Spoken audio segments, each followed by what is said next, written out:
I drowned. I was 5, or about 5. It was at a YMCA daycare sort of thing in Richmond, Virginia. We were taking swimming lessons, and I was using one of those blue, tombstone-shaped foam boards to aid in the paddling to the other side. The pool was roped off, and once we reached the ropes, we were supposed to paddle back. The point beyond the ropes is where the deep end was. The lights were off on the other end, or the deep end, so you couldn't exactly see the other side from the front where everyone else was. So, anyway, long story short, I paddled past the ropes and into the darkness that is the other side. Some way or somehow, the paddle slips out of my grasp, and I start to sink like a rock. There's this deep burning in my chest as the pool water starts to fill my lungs, and everything starts to fade to black. The next thing I know, I'm on the edge of the pool where I just sank to the bottom. There was this odd sense of being everywhere, yet completely local to where I was at the edge of the pool, almost as if I could feel every object in the room while it was still out of reach. As I was getting settled with this new odd sensation, I hear whistles and screaming going on. There's a stampede from the other side of the pool to the side that I wasn't supposed to be on. I thought I was going to get in trouble, but they all ran right past me. I guess that I was safe and had gotten out before anyone noticed. But no. I looked over, and I saw them pull up my lifeless body out of the pool. I couldn't understand why I was being dragged out of the pool, yet was completely safe right outside of it. I had made it out after I slipped. Or had I? I didn't have any recollection of actually getting out of the pool after I slipped to the bottom. At that moment, I started screaming. My screams go unnoticed, even though I'm screaming in the ear of my friend Jeff. I'm panicking and crying, and I try to leave toward the door, but something was blocking me. Some force is preventing me from leaving the pool. The paramedics arrive and cart me off and are doing God knows what to try to bring me back. I watch in complete shock and silence as my blue, lifeless body is being shipped off into the ambulance. And by this point, everyone was out of the pool. All the kids and YMCA staff were downstairs at street level, watching my ambulance drive off. Suddenly, there was this intense warmth surrounding me and the entire room. "Don't be frightened," a female voice rang out. From that moment, all these feelings and images of me laughing and smiling flooded into my mind's eye. "Relax. Count down with me. Everything will be alright." Those words will forever be in my mind. 5, 4, 3, 2. "He's alive!" the paramedic screamed as I was revived en route to the hospital. It was almost like being body slammed back into my body, like a full speed into a brick wall or something. I just remember how odd the sensation was, of everything being so physical again. Thanks for listening.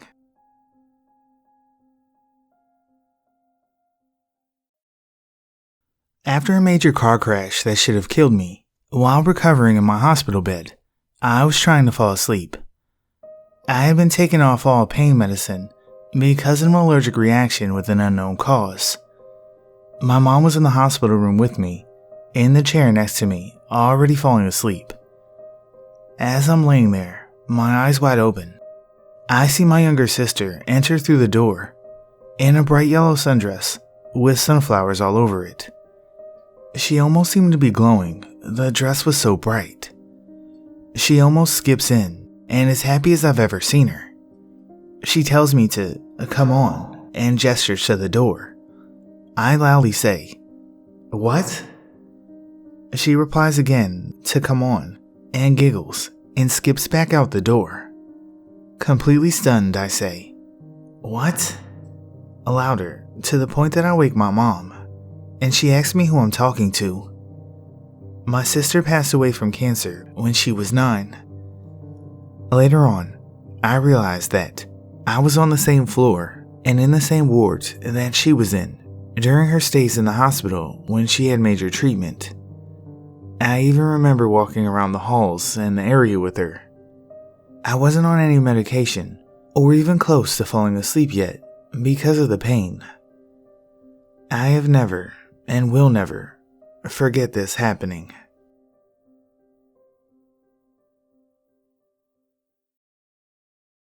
I'm writing this for a personal sense of closure. I had an allergic reaction to medication in a hospital, which caused a seizure that closed my windpipe. This happened late at night in a rural hospital, and some protocols weren't followed, so it took the nursing staff a few minutes to respond to what was happening. Luckily, I survived, and left this experience with a much different perspective on life. Here's an account of my experience. About 20 minutes after I took the medication and said goodnight to the nurse, things were okay. Then I started to feel something was wrong. I was totally conscious for the first few minutes of the seizure. However, my breathing slowly became more shallow and turned to alarm as it became harder to swallow, and then panic when I couldn't breathe or cry out. I lost control and a seizure followed. However, I was conscious through this moment. I realized I was suffocating to death. I tried to cry out, but the seizure overwhelmed me. Darkness crept up on the sides of my vision, and then the world slowly seemed to lose color saturation. Dying is the most uncomfortable feeling you will ever experience. The next part is hard to explain, although I've explained it to close family members before like this. It's as if I wasn't for an eternity, then I was. Like blacking out or going under anesthesia. You simply are turned off and then you're awake, or something like awake. After an eternity passed, there was a light. Not a light at the end of the tunnel cliche. This was more like an infinite seam of light, going from infinity up to infinity down. And I was floating in space, moving very fast toward it. Then, I was somewhere familiar. I grew up in a rural, mountainous area with a lot of farm fields and nearby ski resorts. And there was one resort that my parents would take us to when I was younger every summer. The resorts have summer events when it's not ski season. That is at the top of a winding road through beautiful golden forests. I got the sense this road, or something like it, was where I was at. In front of me, there was a hay cart to my left, and some bales of hay to my right. Behind the hay cart was a man, and behind him a beautiful tree. Now, before you go say, Jesus, let me be clear. At the moment, I wasn't even thinking that. I wasn't even thinking at all, really. Just experiencing, if that makes sense. Nor did he resemble anything at all how Jesus probably looks, as he wasn't Middle Eastern. This man had long hair that was tied back, and wore a simple linen shirt. It reminded me in retrospect of pirate shirts. Basically, your standard hippie. He seems oddly familiar in retrospect, like someone I know I've met, but I can't place how I know them. I don't think it was Jesus, but part of me feels like it didn't really matter, whatever or whoever it was. This entity was a friend. I got the sense the hay meant something. Every straw of hay in the hay bales meant something. There's a lot of work to do, he said, without actually saying. in a familiar voice that I can't place, and gestured to the hay. Then again, somehow without saying anything, I was presented with a choice. Stay and help this friend load up hay on the hay cart and head up the mountain, or leave. I explained without words. I had to take care of my family, my mother, who was not doing well at the time, and I couldn't stay. Without saying anything, just an expression of sadness and understanding, the man raised his hand and his fingers toward me. Warmth flushed over my face. Then, like a whole movie in reverse, the mountain road fell away, the seam of light, the darkness, and then there was warmth, which turned out to be my own blood. I was coughing all over my face, and right at a frantic doctor holding a tube. They explained to me later that they gave me something similar to an EpiPen for the allergic reaction. So, that's what happened. I wasn't a religious person my whole life. I'm still not. I was a long-time agnostic atheist, in the same school of thought as Christopher Hitchens and Sam Harris. And this experience planted a seed that over time made me decide to be an agnostic theist. I don't know what I experienced. Every straw of hay in that hay bale, I think, represented my transgression. You have a way to deal with when it's over, and it seemed like it was being presented to me in a way I could understand. And maybe if you grew up near the ocean, it would be shown to you as a distance to swim, or a lot of fish to bring back to shore. I grew up near farm fields, so this experience made sense to me. I'm writing this now because I want to put a record somewhere of what happens, and away from the earth of my mind, where it grew into a belief that there is an agent of our existence and that is beyond our understanding. Chalk it up to a DMT trip, or my brain going haywire as it lost oxygen, or whatever suits your fancy. The experience was real to me, and it made me humble before the universe, and filled with an enormous sense of peace, and that your heaven and hay waits beyond somewhere. Thanks for listening.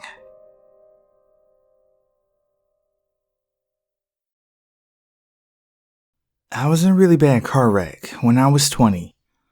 I was driving, and my 3000 GT spun out of control from a slick patch on the road going around the corner. My inexperience caused me to continue overcorrecting, and the last thing I remember before the crash was me sliding sideways into the trees. I was calm, and I thought to myself, well, this is it. The next thing I remember, my buddy, who was in the passenger seat, was ripping me out of the car. I couldn't move because the tree had smashed the driver's side door, pushing the steering wheel into the center of the car, and it was now facing the passenger door. My legs were trapped between the door, steering wheel, the center console, and the seat. So, I had no room to move. The car was still running, and I thought it was going to blow up. I watched too many movies. I ended up exploding my right calf while ripping myself from the seat because there wasn't enough room to get my legs out. I then laid down in the middle of the road on the double yellow lines and called my parents.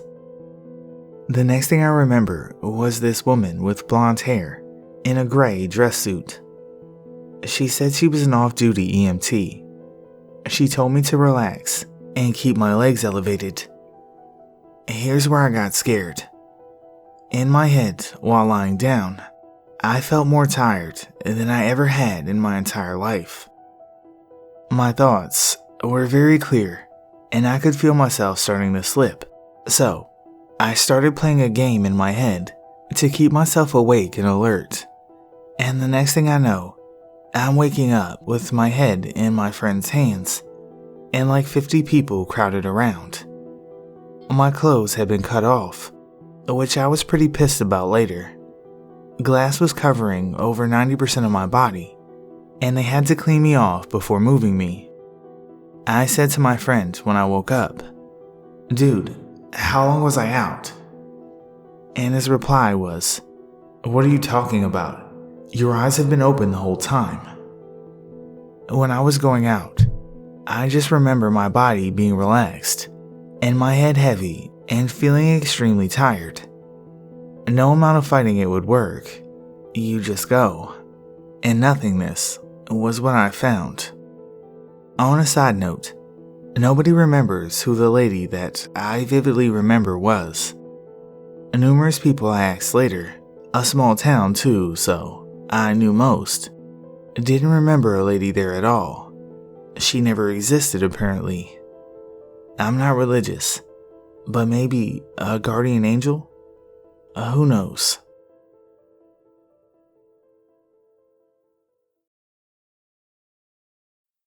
For my last year of high school, I had to get booster shots. One of them was my tetanus shot. So, I went to the local clinic and told them that I needed my tetanus booster and got the shot. I hate needles, but that doesn't matter. To this day, I give blood on a regular basis. So, after the shot, I'm in the waiting room, waiting to pay the $5 or whatever for getting the shot. While she's doing things, I tell the nurse that I feel like I'm about to pass out. And she ignores me. So, I pass the fuck out and collapse to the floor. The world fades to white. Everything is completely and utterly peaceful. It's all smooth. It's all great. It all just works. There are no relatives telling me that it's okay. There are no spirits. It just all happens, and everything in this small, white, comfortable room is happy and wonderful. If you've ever glimpsed Nirvana, this is it. And in the distance, I can hear someone screaming about how they can't get a pulse, but fuck if I care. And then there's the jerking. Like someone grabbing onto your collarbones hard enough that your head is being slammed into the floor. And then there's the being awake again. And fucking shit does that hurt. And fucking hell if you want to be back. But that's it, and there it is. Sometime later, you start meditating, and you get just close enough to being back to that it terrifies the living shit out of you.